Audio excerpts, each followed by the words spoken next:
So, tapos din po ang aming professional. Ayan na po mga bata. Yan naman po yung aking mga pila nini. Kuya. Thanks sa mga parents. Salamat sa inyong lahat. See you next year.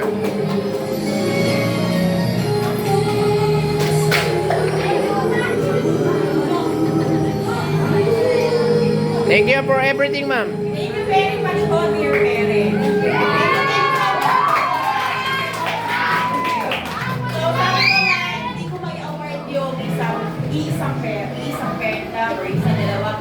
But I want everybody to experience. I want everybody to show na you are all the best parent. Regardless of everything po. Nakita ko po yung, ayan, ano ba yung parang naiiyak kasi magulang din po ako. Maraming salamat po sa lahat ng support, lahat ng pasensya, lahat ng love na ibinuhos niyo sa akin, kay Madam Justine, sa buong klase ng grade 5 pay. Hindi po kami ganito ka-successful kung hindi dahil sa inyo. Thank you very much and congratulations sa lahat. But wait, there's more. Oh, marami pa surprise si ma'am. Oo, marami tayong mga baon dyan. Okay. So,